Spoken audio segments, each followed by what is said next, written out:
कौन ब्रह्मा का पिता है, कौन विष्णु की मां, शंकर का दादा कौन है, हमको दे बता। ये जानने के लिए कृपया सुनिए। जगत गुरु तत्वदर्शी संत रामपाल जी महाराज के अमृत वचन सर्व पवित्र धर्मों के पवित्र शास्त्रों के आधार पर। सत साहिब दर्शकों, ये कहानी है भिंड के रहने वाले अशोक जी की, जो पहले भगवान शिव की कठिन साधना करते थे, लेकिन उस साधना से इनको कोई भी लाभ नहीं मिला। इनका कहना है कि भगवान शिव को आकर्षित करने के असली मंत्र जो इन्हें संत रामपाल जी महाराज की शरण में जाने के बाद प्राप्त हुए। अशोक जी का कहना है कि संत रामपाल जी महाराज की शरण में आने के बाद इन्हें अद्वितीय लाभ मिले हैं, और जिस नशे की लत ये कई वर्षों से छोड़ नहीं पा रहे थे, आखिर वो नशा संत रामपाल जी महाराज की शरण में आने से कैसे छूट गया। दर्शकों, आइए अब सुनते हैं अशोक जी की कहानी उन्हीं की जुबानी। सर नमस्कार। नमस्कार जी। सर क्या नाम है आपका? अशोक सिंह लोधे ठाकुर। अशोक जी कहाँ से आए हैं आप? भिंड मध्य प्रदेश से। सर संत रामपाल जी महाराज से नाम दीक्षा लेने से पहले आप क्या भक्ति साधनाएं करते थे? हम शंकर भगवान की भक्ति किया करते थे, देवी जी की भक्ति भी करते थे, और अन्य भैरव भूत बेतालों को सबको पूजा करते थे हम। संत रामपाल जी महाराज से कब जुड़े आप? 2009 में कबीर प्रकट दिवस पे जुड़े थे हम गुरुदेव जी से, जगत गुरु तत्वदर्शी संत रामपाल जी महाराज से। सर संत रामपाल जी महाराज से नाम दीक्षा लेने से पहले आप कोई भक्ति साधनाएं करते थे? शंकर भगवान की पूजा किया करते थे हम। शंकर भगवान की पूजा करने में हम शंकर भगवान की जो शिवलिंग होता है उस पर दारू चढ़ाया करते थे और स्तोत्र बोला करते थे। जटाटवी गलज्जल प्रभा पावित स्थले गले वलम विलंबिताम भुजंग तुंग मालिकाम डमट डमट डमन निनाद डमरवयम चकार चंड तांडवम तनोतुनय शिवय शिवम जटा कटा स्वम ब्रह्म ब्रह्मण्य लिंप निर्झरी विलोल वीच वल्लरी विराजमान मूर्धन दगद गद गज्जल लाट पट्ट पावके किशोर चंद्रशेखरे रतिय प्रतिक्षणम धराधरेन्द्र नंदिनी को चाग्र चित्र पत्र का प्रकल्पनई कसल्पनी त्रिलोचने रतिर्मम नवीन मेघ मंडली निरुद्ध दुर्धर स्पृ उत्कु निशीत नीतमय प्रबंधबद्ध कंधर निलिंब निर्झरी धर स्तनोत्कृत सिंधुर कला निदान बंधुर श्रियम जगत धुरंधर प्रफुल्ल नील पंकज प्रपंच कालिम प्रभा वलंब कंठ कंदली रुचप्रबद्ध कंदरम स्मरच्छिदम पुरच्छिदम अवच्छिदम अखच्छिदम गजच्छिदांत कच्छिदम तमंत कच्छिदम भजे अखर्व सर्व मंगला कला कंदम मंजरी रस प्रभा माधुरी विद्रमणा मधुव्रतम स्मरांतकम पुरांतकम भवांतकम मखांतकम गजांतकांत कांतकम तमंत कांतकम भजे जयत्वद भ्रभ भ्रभ दुर्गमतकर्म स्मृत कराल भाल हव्यवाट दिमिद मिद मुद्दन मृदंग तुंग मंगला ध्वनि क्रम प्रवर्तित प्रचंड तांड वैश्व प्रसिद्ध चत्र तल्प और भुजंग भक्त कसरजो रगरिष्ठ लोष्टोस हृद पक्ष पक्षो तृणारविंद चक्षुषो प्रजामही महेंद्रो संप्रवृत कदा सदा शिवम भजाम्यम कदा निलिंब निर्जरी निकुंज कोट रेवसन विमुक्त दुर्मतय सदाश्रय इष्ट मन निलिम वहन विलोल लोल लोचनो ललाम वाल लग्न का श्वेत मंत्र मुच्चरण कदा सुखी भवाम्यम इम नित्यमेव मुक्त मुक्त मुक्त मोक्तमम इष्टवम पठन स्मरण वर्णरो विशुद्धि मेति संततम हरे गुरु सुवक्ति मासु याति नाम यथागति में मोह नमि देहि नाम सुशंकरस्य चिंतनम पूजावसान समय दशवक्त्र गीतम भय समूह पूजन परम प्रदोषे तस्य स्त्राम रत गजेंद्र युक्ताम लक्ष्मी सहस्रमुखी प्रदास संभवा। ऐसी साधना हम किया करते थे शंकर भगवान की, और देवी के 108 नाम भी हम कंठस्थ कर रखे थे, अरगला स्तोत्र भी जानते थे और कुंजका स्तोत्र का भी स्मरण करते थे, और भैरव के मंत्र भी हम बहुत सारे पढ़ा करते थे। इतनी सारी भक्ति करने के बावजूद भी हमको कोई लाभ नहीं मिला जीवन में। और जगत गुरु तत्वदर्शी संत रामपाल जी महाराज की जैसे ही हम शरण में गए तो 15-20 दिन में ही हमको वो लाभ प्राप्त होने लगे जो लाभ शायद ही किसी को पृथ्वी लोक में हुए हो, वो लाभ हमको प्राप्त होगी। संत रामपाल जी महाराज से नाम दीक्षा आपने क्यों ली? हम शराब पिया करते थे और हमारे मित्र पहले से जुड़ चुके थे, और शराब में हम चोरी भी कर लेते थे, उल्टे सीधे काम करते थे, नाली में पड़े रहते थे। जो पहले के मित्र थे हमारे, वो भी शराब वराब पिया करते थे, हमारे साथ में ही उल्टे सीधे काम करा करते थे, बंदूकें चलाया करते थे, और भिंड जिले का ऐसा यहाँ माहौल बना रखा था। तो हमने देखा जगत गुरु तत्वदर्शी संत रामपाल जी महाराज की शरण में जाकर के ये सब सुधर गए, तो हम भी उनकी शरण क्यों ना ले लें। तो ऐसे ही उन्होंने हमसे कहा कि चलिए भाई साहब, आप कहाँ पड़े रहते हो, आप सतलोक आश्रम चलिए, और ऐसे गुरुदेव हैं बहुत ही अच्छे हैं जगत गुरु तत्वदर्शी संत रामपाल जी महाराज, उनसे जाकर के आप नाम दीक्षा ले लो, आपका जीवन सफल हो जाएगा। और हम जुआ खेला करते थे, इसलिए एक दिन अचानक ऐसे ही हम जुआ हार गए, मेरी जेब में कोई पैसा नहीं रहा, कोई पैसा नहीं रहा। तो उस भगत ने, वो था पहले वाला मित्र हमारा जो भगत बन चुका था गुरुदेव जी का, उसने ही किराया दिया और हमको जींद स्टेशन पे उतारा ले जा करके, और हमको जगत गुरु तत्वदर्शी संत रामपाल जी महाराज की वहाँ गाड़ियाँ खड़ी थी, वो हमको फ्री ले गई। जब हम वहाँ पर पहुँचे तो वहाँ हमने देखा जगत गुरु रामपाल जी महाराज के यहाँ ऐसी व्यवस्था थी, वहाँ हमने बहुत अच्छा भंडारा खाया। तो हम शंकर भगवान की भक्ति किया करते थे। रावण का शिव तांडव भी हमने याद कर रखा था, दुर्गा देवी के 108 नाम भी याद कर रखे थे। जब गुरुदेव जी ने वहाँ पे अपना ज्ञान सुनाया तो हमने कहा ये कौन सा ज्ञान लेके आए हैं, और कबीर को इनने ऊपर कर दिया और हमारे शंकर भगवान को नीचे कर दिया।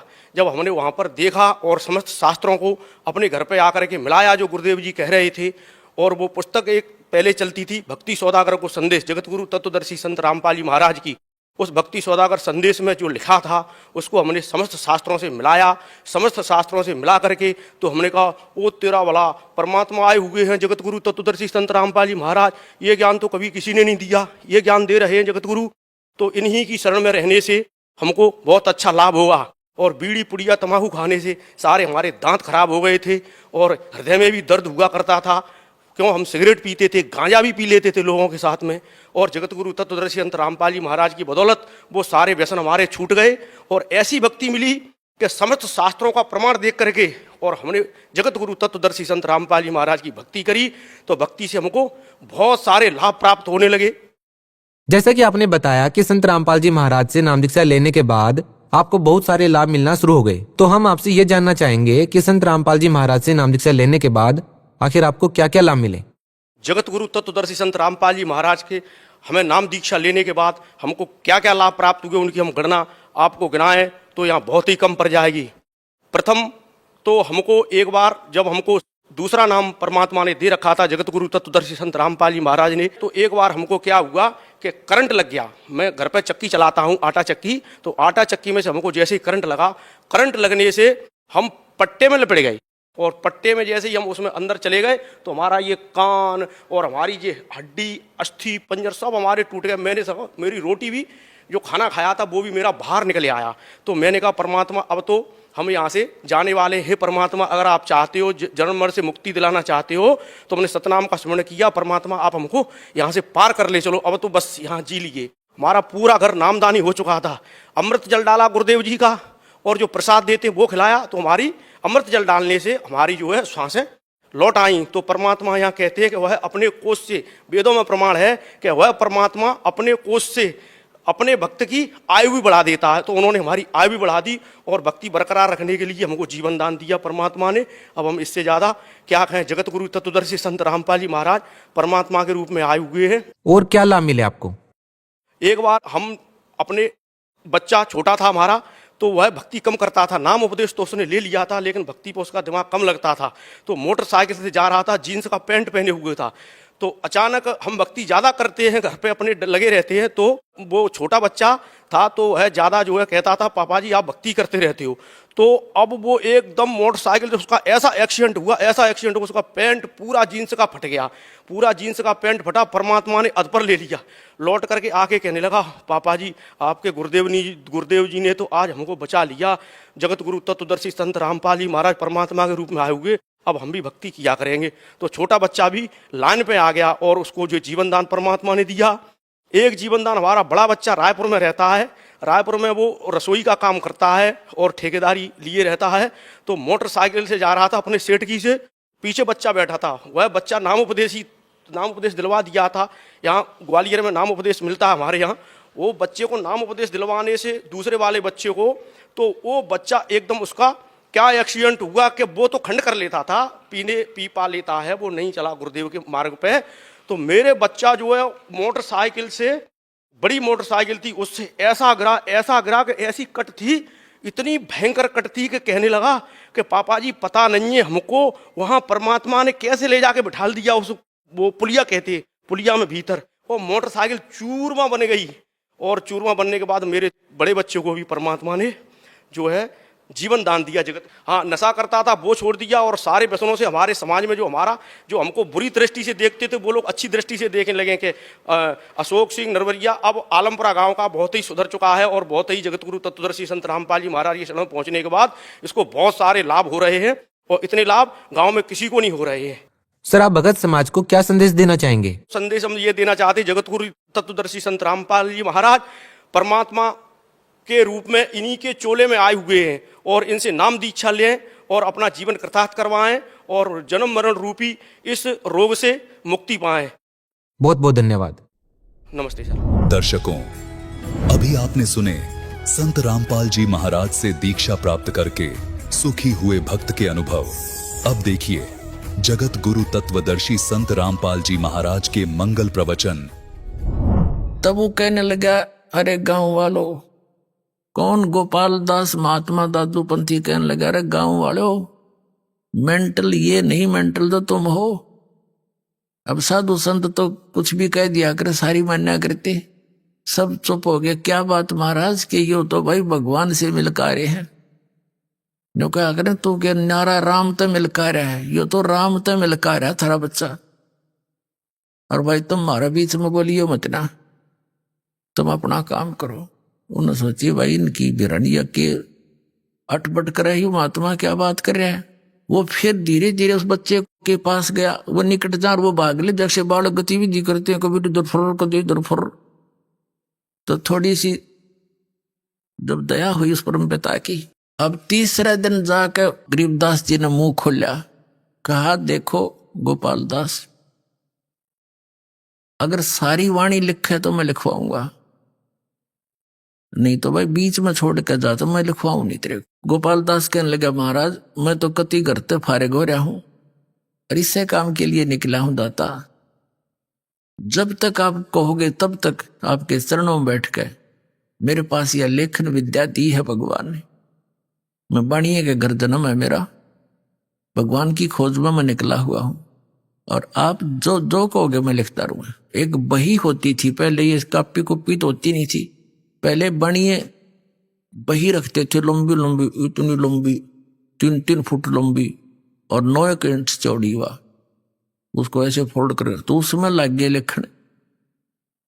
और गरीबदास साहिब जी का एक बेरी का बाग था, बेरी का, बड़बेरी बोला जिसने, उसमें एक जंडी का पेड़ था भारा सा। वो पहले बरानी सा अक्षेत्र था, ऐसे मारू अक्षेत्र से, सिंचाई साधन नहीं थे उसमें, तो वहां जंडी ज्यादा होया करती और बेरी के बाग भी ऐसे हो जाया करने, झाड़ जंखाड़ा।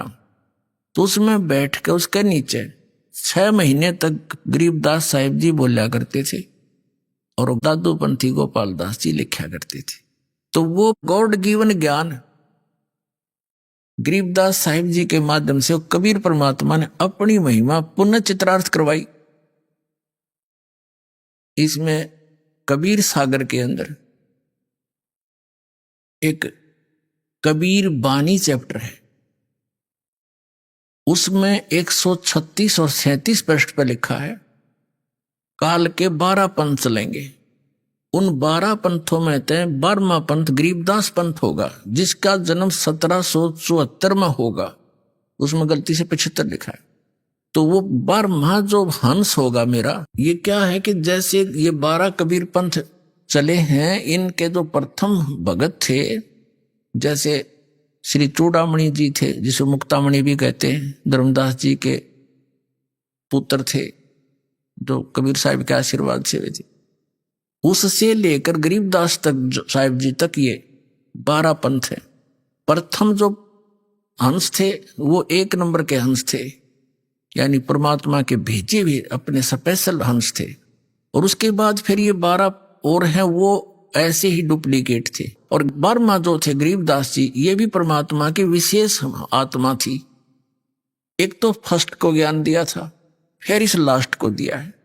अब इस लास्ट को जो ज्ञान दिया है, इसलिए फीड कर दिया कि काल ने कहा था कि 12 पंथ करूं मैं साजा और नाम तुम्हारा ले करूं आवाजा, और 12 पंथ नाम जो ले ही मेरे मुख में आन समोही,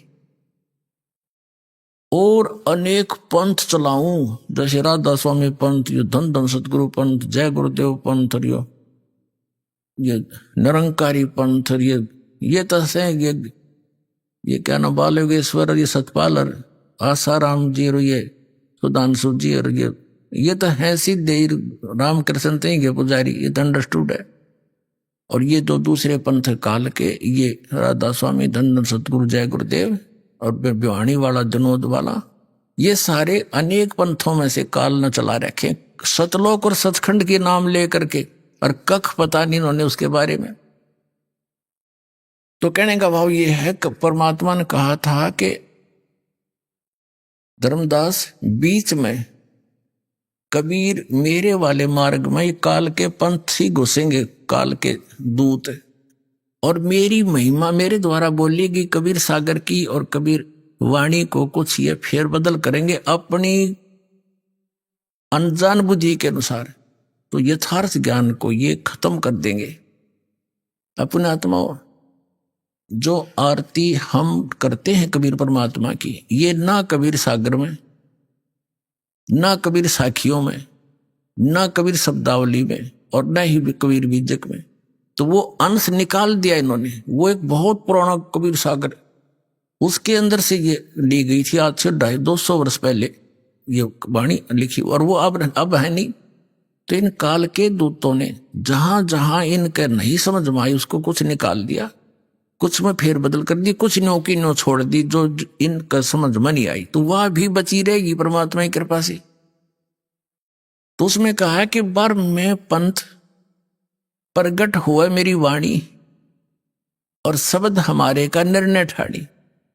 पर में पंथ में मेरी महिमा की वाणी पुनः प्रगट होएगी उस बार में पंथ के प्रवर्तक द्वार, और अक्षर घर का मरम नहीं पावे 12 पंथ हमी को धावे। क्योंकि ये सभी 12 के 12 पंथ, गरीबदास पंथ तक सभी मेरी ही महिमा करेंगे। कबीर साहब हैं, कबीर सदगुरु हैं, लेकिन सतलोक नहीं जा सकते, क्योंकि इनको यथार्थ ज्ञान नहीं हो सकता। जब तक कलयुग 5500 वर्ष नहीं बीतेगा, तब तक धर्मदास या ऐसी स्थिति रहेगी। जब कलयुग 5500 बीत जाएगा, तब क्या लिखा है कि उस समय डिक्लेयर करेंगे, सारे ज्ञान को ओपन करेंगे, और नए सिरे से इसका बिल्कुल सुचारू रूप बनावाएंगे। और बर्म में पंथ में आगे चल के हम ही आवेंगे, मैं ही जाऊंगा, और फिर सब पंथों को खत्म करके एक पंथ चलावेंगे। तो ये दास भेज दिया उस परम पिता ने, उसी गरीब दास वाले पंथ में, बर्म में पंथ में।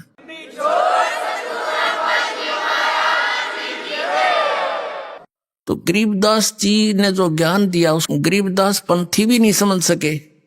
कबीर परमात्मा जी ने जो ज्ञान दिया था कबीर सागर के अंदर, कबीर पंथी नहीं समझ सके। कबीर साहब को सतगुरु बताते हैं, एक संत बताते हैं, और परमात्मा को भिन्न बताते हैं। इन कख जाना परमात्मा को, ते काल के दूत थे सारे, और ये खुद मालिक है।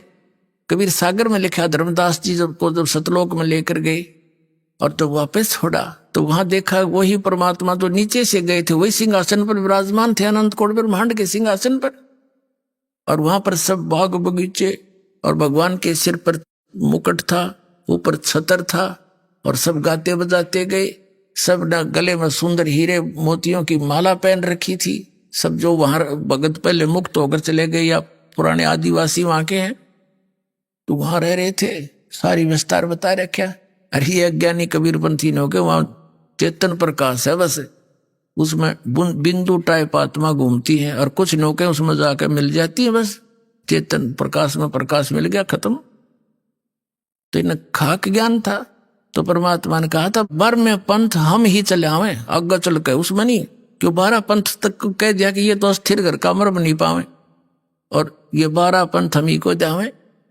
बर में पंथ, फिर आगे जो पंथ चल चुका होगा, जब 5500 वर्ष बीत जाएंगे तब मैं आऊंगा। तो ये गरीबदास साहिब जी के द्वारा ये अपनी महिमा की वाणी परमात्मा ने फीड की,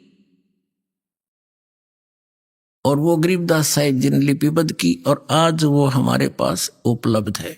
एक और बताऊं आपको कथा कि गरीबदास पंथ में दास का अच्छा समय बीता है। सन 1988 से लेकर 1999 तक गरीबदास पंथ में 11 वर्ष दास रहा। उनके खूब उन महंतों से, संतों से और वहां के सब से मिले। तो वहां एक विशेषता थी कि ये एक सख्त हिदायत थी उनको कि गरीबदास जी महाराज ने जो वाणी बोल रखी है, इसमें किसी ने फेरबदल भी कर दी ना, उसको बहुत हानि होगी। एक संत ने ऐसा कर दिया था, कुछ उसमें कुछ ऐसी कड़वी करड़ी करड़ी बातें लिख रखी थी, उसने निकालने की चेष्टा की थी, उसको अधरंग मार गया। उसका सब कह भय हो गया, उन्होंने नहीं मात्रा भी छेड़ी। फिर ये कारण क्या था कि परमात्मा को पता था काल के दूत गड़बड़ फेर कर देंगे, बनी बनाए काम ने बिगाड़ देंगे। ये 200 वर्ष पहले, 125 वर्ष पहले की बात। सन 1727 में परमात्मा मिले थे गरीबदास साहिब जी को, और सन 1730 के अंदर यह वाणी लिपिबद्ध की गई थी। अब ये लगभग पौने 300 वर्ष हो गए। तो उस समय यह लिखी गई, तो अभी तक यह कति सुरक्षित थी, और यह नो की नो हमारे पास आएगी। यह वाणी प्लस में परमात्मा के द्वारा इस दास को ने जो लीला की दिखाया, जो दिया ज्ञान, वो और इन महापुरुषों की वाणी और सब सदग्रंथों का एक निष्कर्ष निकाल दिया, जो अभी करना था। कहते हैं 9 मन सूत उड़ जिया, ऋषि रहे जखमार, और सतगुरु ईसा सुलझा दे उलझन दूजी बार। इसी कबीर वाणी में, कबीर वाणी चैप्टर कबीर सागर के अंदर कबीर वाणी चैप्टर है, एक अध्याय है, उसके 134 पृष्ठ पर कहा है, 12 तो ये है 13वां वंश आवगा, 12वें वंश प्रगट हो उजियारा, और 13वें वंश मिटे सकल अंधियारा। यो 13वां वंश ये दास है, इस सारा अज्ञान समाप्त कर दिया, प्रत्यक्ष कर दिया। आपको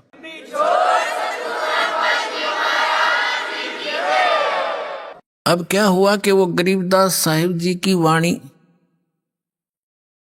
ने लिपिबद्ध करवा दी। गरीबदास साहिब जी प्रचार भी करा करते थे, लेकिन ये सतनाम नहीं देते थे किसी को। स्ट्रिक्ट ऑर्डर था, सख्त हिदायत थी परमात्मा की कि धर्मदास मेरी लाख दुहाई, ये सार नाम की दबार ना जाए। सतनाम और सार नाम, ये मूल ज्ञान बार जो पढ़ी, ये बिचली पीढ़ी हंस नहीं तरी। आप उस बिचली पीढ़ी के बच्चे हो, हंस हो, अच्छी आत्मा हो, जो आपके लिए खजाना सुरक्षित रखा था। और अब ये बैन उठाना था। दाता ने पहले कह रखा है कि उस समय पूरे विश्व को सतनाम दूंगा, तब तक इस सतनाम ने गुप्त रखना, नहीं तो काल के दूता का हाथ लग जाएगा और ये नाम यही देने लग जाएंगे। इनके पास वो अधिकार है नहीं, ये नाम देकर भी व्यर्थ कर देंगे जीवन को उन बच्चों का, मेरे आत्माओं का।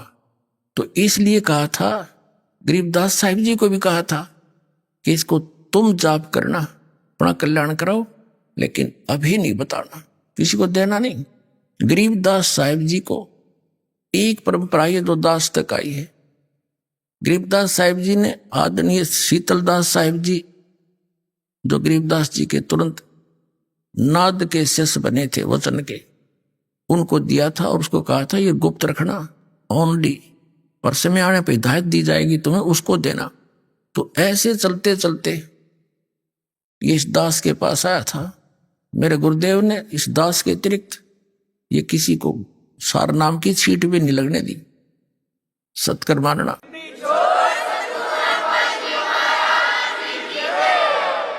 जैसे काल ने चाल चली है, तो परमात्मा ने भी इसकी चाल को ऐसे ही काटा है।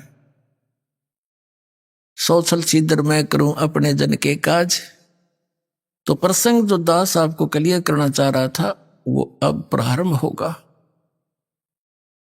गरीबदास साहिब जी प्रचार करते थे, ज्ञान सुनाते थे, भक्ति करो भाई, भगवान का नाम लो, परमात्मा की भक्ति करने से लाभ होगा। तो उनकी वाणी का पाठ उसी के समय में उनके शिष्य करने लग गए थे। हाथ से लिख लिख कर अपने पास लिख लेते थे, किसी से लिखवा लेते थे। जैसे मंगलाचरण और ब्रह्म वेदी जो आप प्रतिदिन नित्य नियम में करते हो, तो एक गरीबदास साहिब जी का चेला शिष्य पंजाब के अंदर चला गया। लुधियाना के पास एक वासियर गांव है, लुधियाना से थोड़ी दूरी पर है, 8-10 किलोमीटर। उस वासियर गांव के बाहर पहले तो पैदल जाया करते थे, कोई रोड राड थे नहीं, ना कोई गाड़ियां थी, पैदल वो चलते फिरते जा रहे थे। रास्ते में रात ने वहां रुक गए, गर्मियों के मौसम था, एक तालाब के किनारे पर रुक गया। तो सुबह नहा धो के उसने सोचा अपना नित्यनेम कर लेता हूं। सुबह सुबह मस्ती में बैठा बैठा अपनी ब्रह्म वेदी पढ़ रहा था।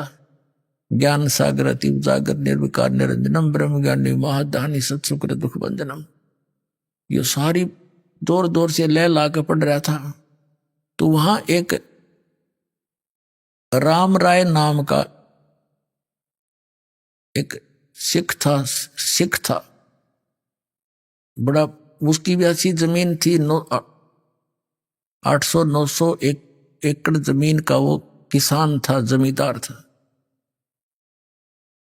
और वाणी की इन सिख लोगों के अंदर परमात्मा की वाणी की एक न्यारी कसक है, क्योंकि वहां परंपरा से ही वाणी सुनते और पढ़ाते पढ़ते आए। तो ये वाणी सुनकर वो निकट गया उस भगत के, गरीबदास जी के शिष्य के पास जाकर बैठ गया और वो अपनी वाणी पढ़ता रहा, वो बैठा रहा। जब उसने अपना पूरा नित्यक्रम कर लिया तब उसने कहा कि महाराज, कहा कि हे भगत, ये किसकी वाणी है, ये किस महापुरुष की वाणी है, इसने तो आत्मा खींच ली मेरी। तो उन्होंने बताया कि ये मेरे पूज्य गुरुदेव गरीबदास साहिब जी की वाणी है। उन्होंने पूछा, उस राम राय ने पूछा कि क्या वो संत अभी भी शरीर में है? तो भक्त ने बताया कि जी हाँ, अभी शरीर में है। और वहां छुडानी गांव है एक, रोहतक के पास। उसने सारा एड्रेस नोट कर लिया, गांव छुडानी, नाम गरीबदास, ऐसे ऐसे, उनके पिता का भी नाम नोट कर लिया।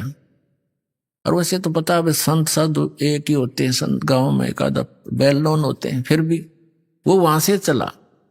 अब दर्शन करने चाहिए ऐसे महापुरुष के, जो इतनी अमृतवाणी बोली है जिन्होंने।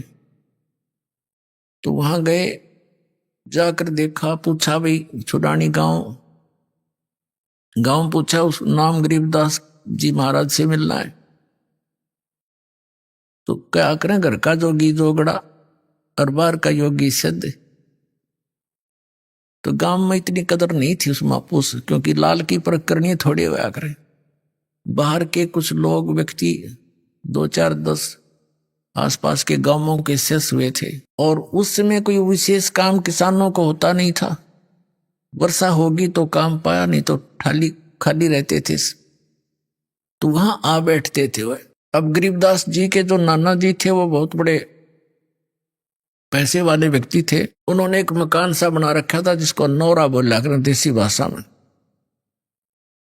उसमें आगे चबूतरे से होते थे, बीच में एक अच्छा छपा हुआ आंगन सा होता है। तो वहां कुछ भक्त बैठे थे। उसने जाकर के राम राय ने पूछा कि भाई गरीबदास, गांव वाले ने बताया जाए कि सामने चला जा भाई, वहां है। उनसे पूछा कि भाई गरीबदास जी से मिलना, महाराज जी से मिलना, वो कहाँ है? अब वहां बैठे भक्त तो भी इंतजार कर रहे थे, कहाँ गए। उन्होंने पूछ लिया था गांव वाले से, घर वालों से, कि खेतों में गए हैं। और वो प्रतिदिन जाते हैं खेतों में और आ जाते हैं 10 बजे तक, 8-9 बजे तक, गर्मियों का सीजन। तो उसने सोचा राम राय ने कि इतनी दूर आ गया मैं, 200 किलोमीटर है, और संत के दर्शन करके पानी पीऊंगा। वो कह रहे थे आओ भोजन पालो, चाह पानी पियो, दूध पियो, बैठो। मैं बोला ना, वो है कहाँ, मैं दर्शन करूंगा। तो उन्होंने बता दिया जी इधर उनके खेत हैं, खेतों में सैर सपट्टे को जाते सुबह सुबह, और कब आएंगे क्या पता, संत है, आओ तभी आ जाना, टाइम भी लग जा, उनकी तो मौज है। तो उसने सोचा भी इधर संकेत कर रहे हैं, रास्ता बता रहे हैं, वहीं मिलूंगा। बताया वहां खेत है उनका, झोंपड़ी डली है उसके ऊपर ही रास्ते पर। वो चल पड़ा कि वहीं दर्शन करूंगा महात्मा के, इसे महापुरुष के दर्शन। कहते हैं साधु दर्शन राम का, मुख पर बसे सुहाग, और दर्श उन्हीं को होते हैं जिनके पूर्ण भाग। कबीर दर्शन राम का, साहिब आवे याद, लेखे में वाए गड़ी, बाकी का समय बर्बाद। तो संत की महिमा से जो परिचित होते हैं वही महापुरुषों की कदर किया करते हैं। वो चल पड़ा। उधर से गरीबदास जी किसान थे, खेतों में सैर सपट्टे को घूमने जाते थे और पशुओं के लिए चारा काट के और ज्वार वगैरह अपने सिर पर ऐसे रख के लाते थे। बरोटा कहते हैं हमारी सिर में। वो चारे का बंडल सा ज्वार का सिर पहले आने लग रहे बरोटा। और वहां की वेशभूषा धोती कुर्ता जो उसमें होती थी, किसान हरियाणा की वेशभूषा उसमें रहते थे। किसान थे, बाल बच्चेदार थे। तो उस राम राय ने सोचा इस किसान से पूछ लूं महाराज जी के बारे में। उसने कहा भाई डटिए, रुकना। गरीबदास जी खड़े हो गए कि मैंने महाराज जी से मिलना, गरीबदास जी से। उनका यहाँ खेत कांसी है, मैं बहुत दूर से आया हूं पंजाब से, उनसे मिलना बहुत जरूरी है मैंने।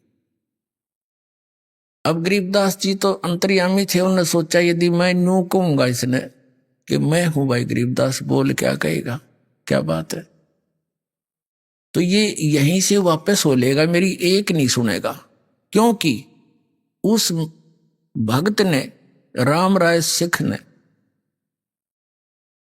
अपने मन का एक काल्पनिक संत सोच रखा था कि सिर पर जटा होंगी बड़ी बड़ी, दाढ़ी बड़ी होगी, या तो लाल कपड़े होंगे, ना कती नहीं होंगे, एक लंगोट होगा, हाथ में चमटा होगा। वो ऐसी दृष्टि, ऐसी वेशभूषा वाले को संत मानकर खोज करने निकला था। गरीबदास जी कहने लगे आ जाओ मेरे साथ, मैं मिलाऊंगा आपको। गरीबदास जी से आजा, मैं मिलाऊंगा महाराज जी से तेरे को, मेरे साथ आ जाओ। अब वो साथ साथ हो गया कि इधर उधर हो गया, कोई खेत में ले चलता होगा मुझे। वो घर आ गए। घर आए तो जो उनके शेष बाहर के आए हुए थे गरीबदास जी के, वो खड़े हुए, दौड़े गए। गरीबदास जी ने जो सिर पे रखा हुआ था पशुओं का चारा, ज्वार का बरोटा, वो किसी ने वो उठाया पकड़ा, किसी ने दंडवत प्रणाम किए। अब वो सरदार जी खड़ा खड़ा देखा कि यूं के चक्कर भाई किसान थे ये लोग व्यक्ति दंडवत प्रणाम करते हैं। उन्होंने सोचा ये किसान होगा, जमीन अच्छी होगी, ये मजदूर होंगे इसके, इसलिए इसकी सरता कर रहे हैं। उनसे पूछा भाई ये कौन है। उन्होंने कहा ये तो है गरीबदास जी। वो उनके चेले चाले थे, फिर वो चले गए। अब गरीबदास जी वहां पे गए, भगत को कैसे सेट करना है। सोचल सिद्धर मैं करूं अपने जन के काज। गरीबदास जी ने कहा कि भाई नो करो। 3-4 भगत थे, किसी को कह दिया बैलों को पानी पिला लो, किसी को कह दिया ऊपर ले दूसरे स्थान पर, दूसरे घेर में पशुओं का चारा भेदो भाई तुम। एक से कहा पानी नहाऊंगा भाई, मेरी बाल्टी रख दे पानी की लाकर पाटड़े के पास। ऐसे देसी व्यवस्था से नहाते थे गांव में। तो उन्होंने सब अपना काम कर दिया, उनको इधर उधर भेज दिया। वो दोनों रह गए, आदरणीय गरीबदास साहब जी और जिज्ञासु राम राय दास जी। उसके मन में उथल पुथल होगी कि देख कितना मूर्ख मैं, ना कोई पूरा जानकारी ली है। ये तो मेरे जैसा किसान जमींदार ये है, और किताब देख खुदा पहाड़ निकली चुईया, वह भी मरी हुई। अपनी सोच से वो ऐसा सोच रहा था कि मैं तो गलत आ गया, ये महात्मा है, ये किसान आदमी है कि। अब गरीबदास जी जान रहे थे भगत का के समस्या आ गई है, उसको सेट भी करनी थी। उनको कहा कि बैठ जाओ भगत जी। सामने चारपाई पर संकेत कर दिया, वो बैठ गया। बैठे और कि अगर भूखा मेरा रोटी तो खाऊंगा, और नहीं तो ये सोच कर बैठ गया। फिर चलेंगे, बात तो बिगड़े गई। अब वो नहा रहे थे गरीबदास जी स्नान करके, और धोती, पहले एक धोती होती थी, अब भी है गाँव में, जैसे भगत यहाँ बांधते धोती हमारे हरियाणा के, उसको धोती बोलते हैं। और उसी का एक हिस्सा होता है जिसको एज ए बेल्ट बांध लेते हैं, उसी के हिस्से को जुड़े जुड़ाए को ऐसे गोड़ गोड़ करके ऊपर का बांध लेते हैं। उसने हड़बंद बोल रहे, हड़बंद। गरीबदास जी जब नहा लिए, धोती लपेट ली, और वो धोती का शेष हिस्सा एज ए बेल्ट बांधना होता है। उससे कहने लगा ए झुमकरा। अब उसने गांव में भी झुमकरा कहा करते, किसको, उस राम राय को, क्योंकि वो ज्यादा संकी टाइप आदमी था। गांव में भी उसका नाम झुमकरा काट रखा था। और यहां भी वो अविश्वास सा करके उथल पुथल हो रहा था, झूम रहा था उसके दिमाग। और उसने गांव में भी झुमकरा कहा करते, और गरीबदास ने भी उसका नाम झुमकरा से पर संबोधित कर दिया। तो चौकन्ना होया कि भाई इसने मेरा झुमकरा नाम क्यों कर पाया। जैसे एक आदमी के दो नाम होया कर गांव में विशेषकर। तो खड़ा हुआ, कहा करे झुमकरा एक भाई दरा, मेरे हाथ का चोट लग गई उंगली के वहां खेत में, और यू काम नहीं करती, मेरा यह गांठ लगा दे, अड़बंद बांध दे, धोती की बेल्ट बांध दे मेरा। वो लगा ऐसे गांठ लगा के, अब जैसे उस धोती के शेष लास्ट वाले सिरे को ऐसे कर लेते हैं, ऐसे ऐसे करके उसको फिर नू बांध दिया करें चारों तरफ का ला के। अब वो नू लाकर गांठ लगाना चाहे, शरीर गांठ लगानी होती है, वो गांठ ऐसे शरीर के अंदर से निकला हो गरीबदास जी के वह धोती, और उस कपड़े का गांठ लग जा।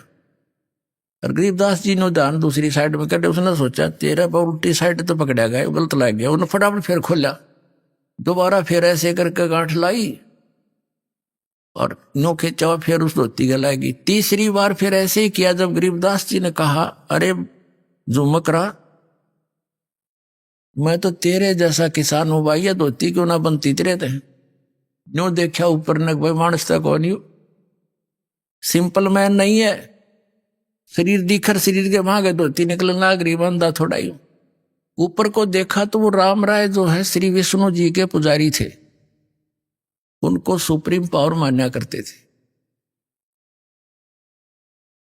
अब ऊपर ने देखा तो गरीबदास जी का रूप विष्णु जी का रूप बन गया, शंख चक्र गदा और ऐसे सिर पर मुकुट। और यूं देखा वो, नो देख के चरणों में पड़ गया, चरणों में गिर गया, कि महाराज बख्श दो, मैं तो गलती होगी। फिर एकदम वो उसी रूप में थे, तो मालिक यानी परमात्मा कबीर जी सारी लीला कर रहे थे उसके फड़क मिटाने के लिए। गरीबदास जी का रूप ऐसा दिखा दिया जिसके वो पुजारी थे, ताकि सेट होकर सुन लेंगे सारी राम कहानी हमारी। उसने फिर देखा तो फिर एज इट इज, फिर मन बदल गया। मेरा कोई भूल भुलैया होगी या मेरी अपनी ही कल्पना होगी। फिर भी कहने का इस चमत्कार को देखकर वो ठगा सा रह गया। उसने वहां से जाने की इच्छा व्यक्त नहीं करी। पहले उसको खाना खिलाया कि रोटी खा, फिर बतलावांगे बाद में, भोजन पा, छक पहले भगवान का प्रसाद। फिर लगे कथा सुनाने।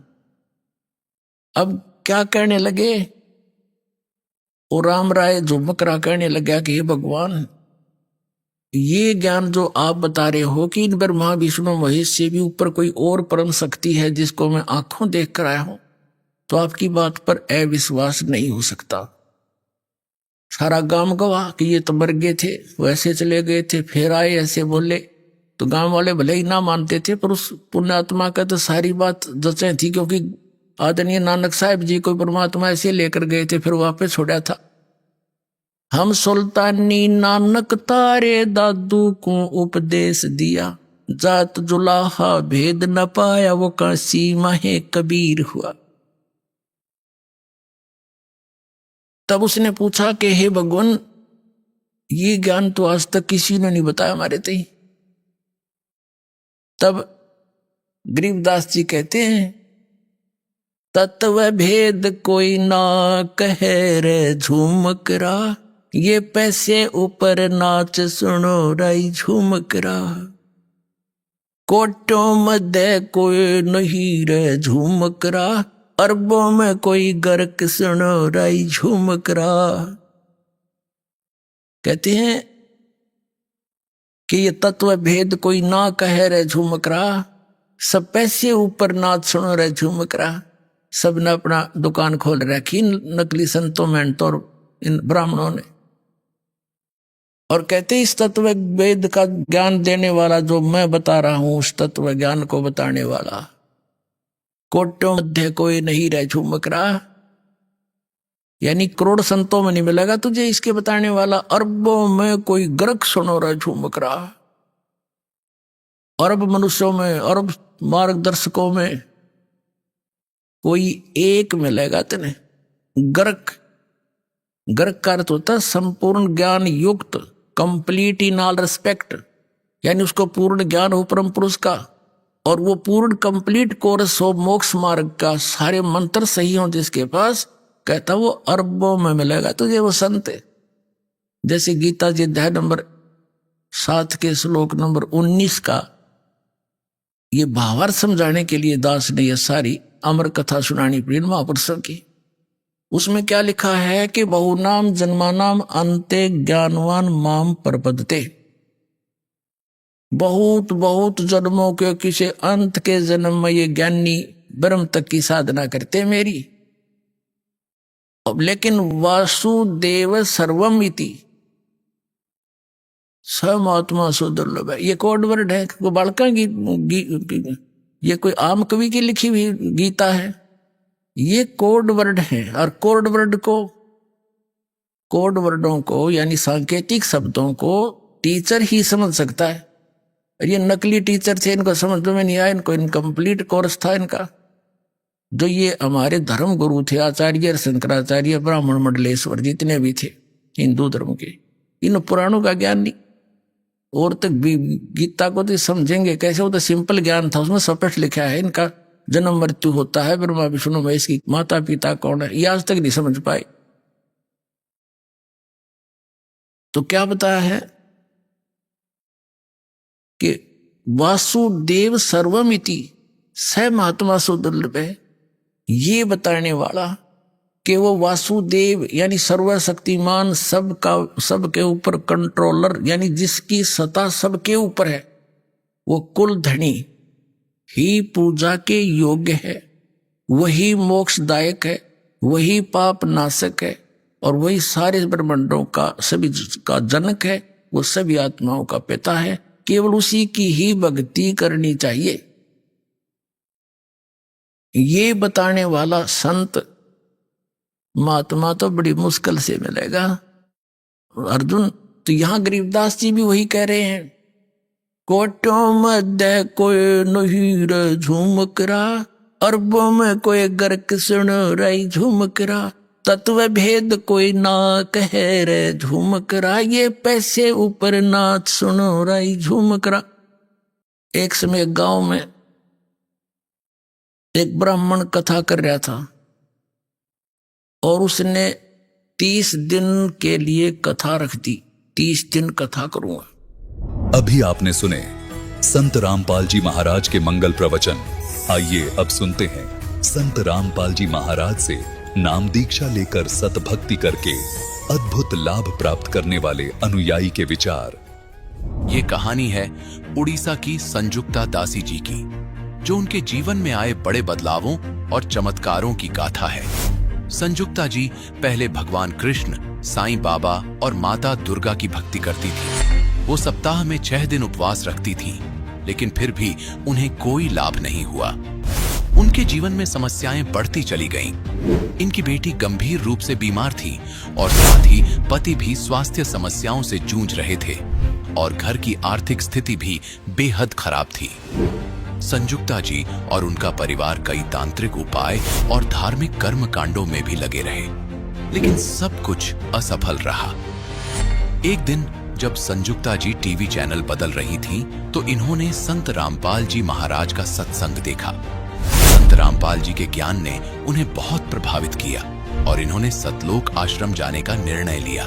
संत रामपाल जी महाराज की शरण में आने के बाद संजुक्ता जी के जीवन में चमत्कार होने लगे।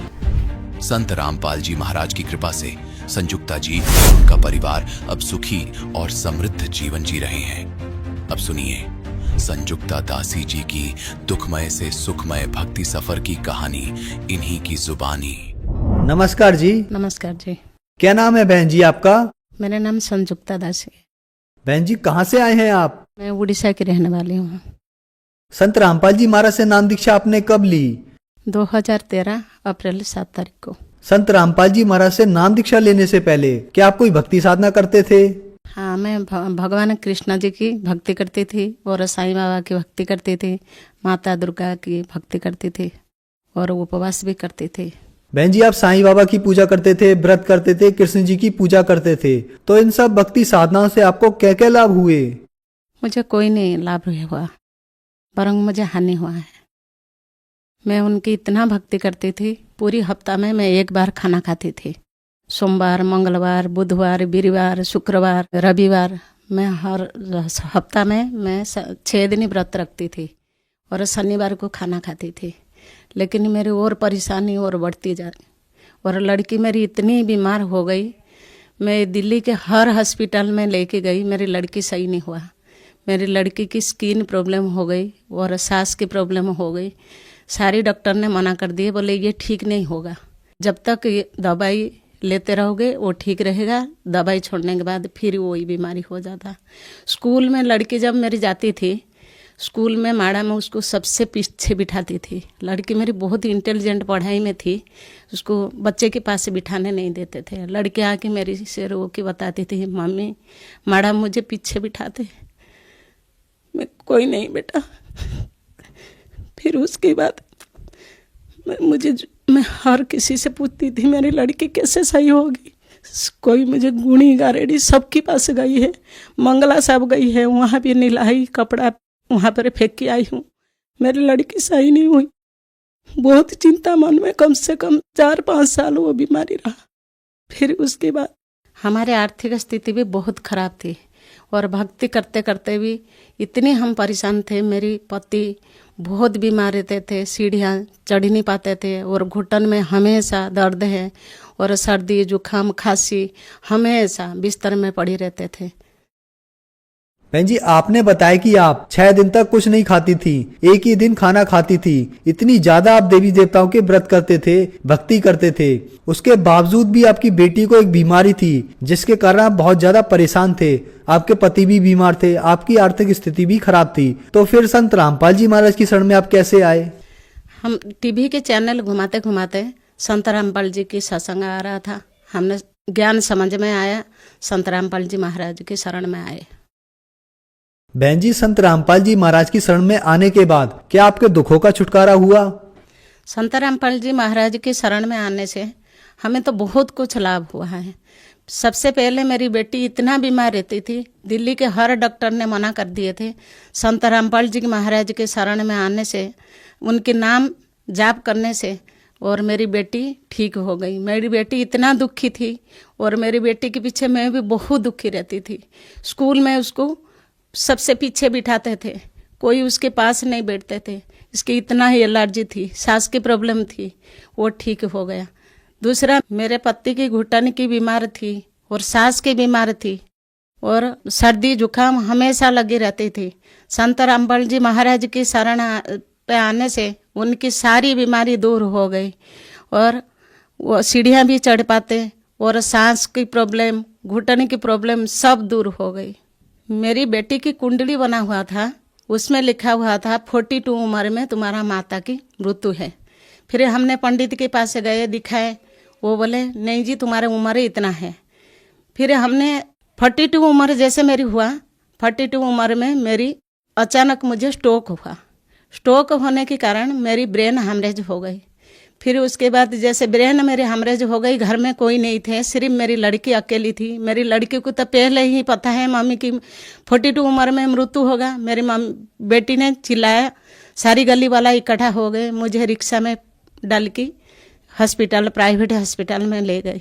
जब हॉस्पिटल में मुझे 2 दिन रखे, 2 दिन रहने के बाद उन्हें बोले कि नहीं ये ठीक नहीं होगा, इसकी ब्रेन बिल्कुल हैमरेज हो चुका है, इसकी तो मृत्यु निश्चिंत है, आप ले जाओ, घर ले जाओ। फिर मेरी पति और मेरी बेटी और हमारे साथ हमारी संत रामपाल जी महाराज की कुछ शिष्य थे, वो मुझे एम्स में लेके गए। एम्स लेके जाने के बाद एम्स में सारी रिपोर्ट दिखाए। रिपोर्ट दिखाने के बाद वो बोले क्यों इसको एडमिट करवाना है, आप घर ले जाओ। फिर उसके बाद वहाँ एडमिट नहीं हुआ। जब एडमिट न होने के बाद मेरे बच्चे और मेरे पति बहुत परेशान हुए। फिर उसके बाद मुझे जेबी पंथ लेके गए। जेबी पंथ में भी मेरी सारी रिपोर्ट देखने के बाद वही बात बोले ऑपरेशन करने के बाद ये कोमा में चली जाएगी, नहीं तो पैरालिसिस हो जाएगी, आप घर में ले जाओ, घर में सेवा करो, जितना दिन जिंदा रहेगी। फिर उसके बाद मेरी बेटी ने संत रामपाल जी महाराज के पास से प्रार्थना लगाई, गुरुजी मेरी मम्मी की ऐसे ऐसे हो गया। संत रामपाल जी महाराज ने बोले बेटा कोई नहीं, आप राम मनोहर लोहिया ले जाओ। फिर मुझे राम मनोहर लोहिया लेके गए रात में। फिर उस टाइम राम मनोहर लोहिया में जब मेरी रिपोर्ट सारी देखने के बाद उन्हें भी यही बात बोले ऑपरेशन करके कोई फायदा नहीं है। फिर मेरी बेटी और मेरी पति और हमारे साथ हमारी गुरु भाई कुछ थे, बोले आप ऑपरेशन कराओ, अगर मर जाएगी तो कोई बात नहीं है। फिर उन्हें दोबारा सारी टेस्ट करने के बाद मुझे जून 17 तारीख में मेरी ऑपरेशन हुआ। ऑपरेशन होने के बाद मेरी बाल सर की सारी बाल मेरी कटिंग हुआ था, मुझे गंजे कर दिए थे। फिर उसके बाद डॉक्टर ने बोला था 48 घंटा में इसके होश आएगा। 48 घंटा तो दूर के बाद संत रामपाल जी महाराज 48 सेकंड में मेरी होश दिलाए। डॉक्टर ने सारी, जैसे मेरी होश तो आ चुका था, लेकिन मैं इतना ऑपरेशन के पीछे मेरी मुंह सूखा था, मैं बात नहीं कर पाती थी। डॉक्टर ने पहले मेरी पैर को यूं यूं करके खुजाने के बाद जैसे मेरी पैर हिला, फिर मेरे हाथ को भी खुजाए। फिर मेरे हाथ हिलने के बाद उन्हें बोले कि नहीं, इसके हाथ और पैर सही है, ये पैरालिसिस नहीं हुआ। फिर उसके बाद संत रामपाल जी महाराज मेरे पास खड़ा थे। खड़ा होने के बाद संत रामपाल जी महाराज मुझे यूं कह रहे, बेटी क्यों इनको परेशान कर रहे, इनसे बात कर ले। बस इतना बोल के संत रामपाल जी महाराज मुझे बोले, बेटा तेरी मृत्यु की योग था, मैंने तुझे नई जन्म दिया हूँ, बस भक्ति कर और अपना कल्याण कर। बस संत रामपाल जी महाराज चले गए। फिर उसके बाद अचानक मेरी दर्द शुरू हो गया। जैसे मेरी दर्द इतना भयानक दर्द था, मैंने चिल्लाने के बाद वो सारी बोले कि दोबारा फिर ऑपरेशन होगा, इसके ऑपरेशन की कमी हो गई, इतनी दर्द था। फिर मैंने बेहोश हो गई। बेहोश होने के बाद डॉक्टर अजय चौधरी ने बोला कि फिर दोबारा इसकी टेस्ट सारी शुरू से इसकी टेस्ट करो, फिर दोबारा इसके ऑपरेशन होगा। फिर दोबारा जैसे मैंने टेस्ट करवाए, देखे मेरी टेस्ट में मैंने दोबारा ऑपरेशन मेरी नहीं हुआ। संत रामपाल जी महाराज एक बार में मेरे ऑपरेशन सक्सेसफुल कर दिए। आईसीयू में तीसरा दिन मुझे जैसे बेड पे लिया है, मेरे साथ जो लोग ऑपरेशन हुए थे वो लोग मुर्दा जैसे पड़े हैं। मैं उठ के बैठी हूँ। मुझे डॉक्टर कह रहे कि आप बैठो मत, आप लेटे रहो। नहीं, मैं ठीक हूँ, मैं बैठूंगी। फिर वो डॉक्टर सब आपस में बात कर रहे। कमाल की बात है, इतनी बड़ा ऑपरेशन, मेरी 45 टाँका है, इतना बड़ा ऑपरेशन, और 48 घंटा में इसकी होश आना था, और इतनी जल्दी होश भी आ गया, और 2 दिन 3 दिन में और उठ के बैठ गया, और बिल्कुल लग भी नहीं रहा है कि इसके ऑपरेशन हो रखा है। अच्छी से बात कर रहे, सब कुछ कर रहा। फिर उसके बाद मुझे 9 दिन में डिस्चार्ज करवाए। डिस्चार्ज करने के बाद फिर मुझे दोबारा बोले कि आप आ जाना, 1 हफ्ता के बाद आ जाना, आपकी टाँका खुलेगी। फिर मेरी टाँका खुला, अभी मैं ठीक हूँ। मेरी राइट साइड बिल्कुल डैमेज हो चुका था, मेरी रोशनी चली गई थी, पलक गिर गया था। फिर जैसे हमने डॉक्टर को पूछा, मेरी पलक खुल ही नहीं रहा था। फिर डॉक्टर से जैसे हम पूछे ये आँख खुलेगा या नहीं खुलेगा, बोले ऑपरेशन सक्सेस हो गया, आप बात कर रहे हो, आँख नहीं खुला था, एक आँख तो आपकी सही है, दूसरा आँख अगर नहीं है तो कोई बात नहीं है।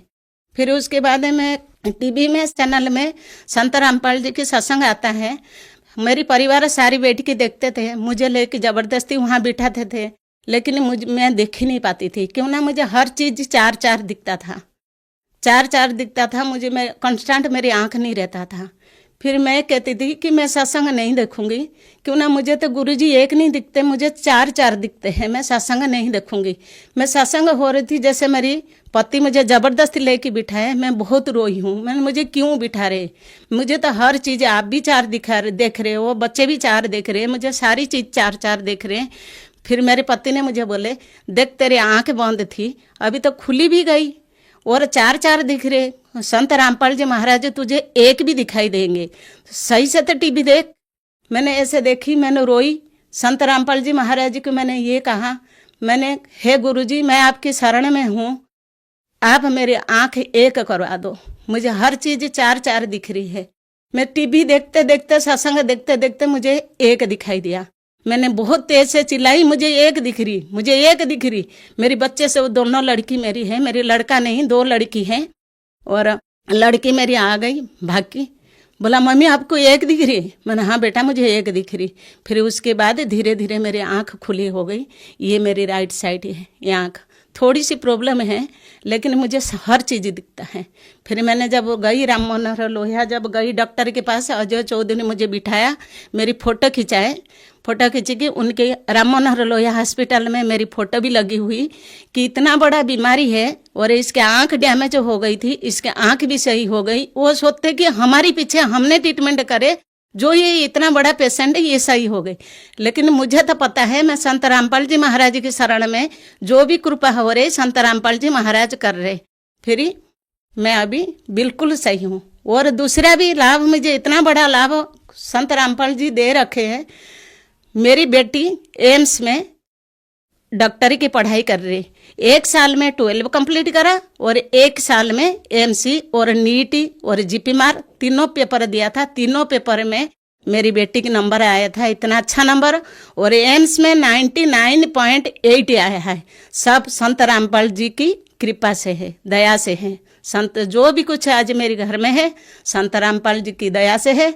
हम 2 बेटी, हम पति पत्नी, हम चारों संत रामपाल जी की शरण में है, उन्हीं के नाम जाप करते, उन्हीं की कथनी के ऊपर हम चलते हैं। बहन जी, आपने बताया कि आपको संत रामपाल जी महाराज की दया से जीवन दान मिला, आपकी बेटी को जो भयंकर एलर्जी की बीमारी थी उससे छुटकारा मिला, आपकी बेटी 1 ही साल में एम्स और जो बड़े बड़े मेडिकल टेस्ट थे उनको क्लियर कर पाई। संत रामपाल जी महाराज ने आपको एक सुखों का भंडार दिया। तो जो श्रद्धालु आज आपको सुन रहे हैं, आप उन्हें क्या संदेश देना चाहेंगी? मैं तो संदेश नहीं दे सकती हूँ, मैं ये श्रद्धालुओं से इतना प्रार्थना कर सकती हूँ, संत रामपाल जी महाराज की शरण में आप आइए और आप नाम दान लीजिए, अपने कल्याण करिए। और ये जो भक्ति आप कर रहे हो, ब्रह्मा विष्णु महेश्वर दुर्गा, ये जो भक्ति कर रहे हो, वो भक्ति में आपको कुछ भी लाभ नहीं मिलेगा, बरंग आप और परेशान होते रहोगे। संत रामपाल जी महाराज शास्त्र अनुकूल भक्ति देते, और भक्ति करिए और उनके नाम जाप करिए और आपको सुख ही सुख मिलेगा, हर सुख। ये 100% मेरी तरफ से है, मैं बोल रही हूँ। आप 4-5 महीना तक भक्ति करके दीजिए, देखिए, फिर उसके बाद अगर आपको कोई लाभ नहीं हुआ तो फिर आप छोड़ दीजिए। मेरी इतना प्रार्थना है आप। बहन जी, आपने बताया कि राम मनोहर लोहिया हॉस्पिटल के जो डॉक्टर हैं उन्होंने आपका फोटो खींचा कि आपको जो इतना बड़ा ऑपरेशन ब्रेन हेमरेज का था वो ठीक हो गया, और आज भी आपकी फोटो उनके ऑफिस में लगी है। तो कहीं ऐसा तो नहीं कि आप एक अंधविश्वास के तहत संत रामपाल जी महाराज से अपनी बीमारी का ठीक होना मान रहे हो, जबकि डॉक्टर के द्वारा वो चीज ठीक हुई हो? जब मुझे ब्रेन हेमरेज हुआ था और एम्स के डॉक्टर, जेबी पंत डॉक्टर, प्राइवेट डॉक्टर सारी मना कर दिए थे कि इसको घर ले जाओ, इसको ऑपरेशन मत कराओ, अगर ऑपरेशन कराओ तो ये कोमा में चली जाएगी या पैरालिसिस हो जाएगी, इसकी तो मृत्यु निश्चिंत है, घर पे लेके इसकी सेवा करिए। मेरी बेटी जब संत रामपाल जी महाराज से प्रार्थना लगाया, संत रामपाल जी महाराज ने बोले कि आप राम मनोहर लोहिया ले जाओ, वहाँ ऑपरेशन कराओ, परमात्मा दया करेंगे। तब डॉक्टर ने ऑपरेशन, बहुत जिद्दी से डॉक्टर ऑपरेशन कराए। संत रामपाल जी महाराज तो मुझे जिंदा करे, डॉक्टरी की कोई हाथ नहीं। अगर डॉक्टर ने करा होगा फिर पहले क्यों मना कर दिया? उनको तो मना करना नहीं था ना। संत रामपाल जी, जो भी आज मैं जिंदा हूँ संत रामपाल जी की है, ये कोई अंधविश्वास नहीं है, ये सच्चे है।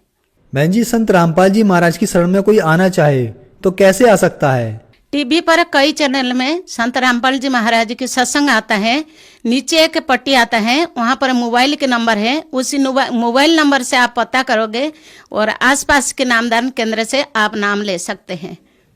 धन्यवाद बहन जी, नमस्कार।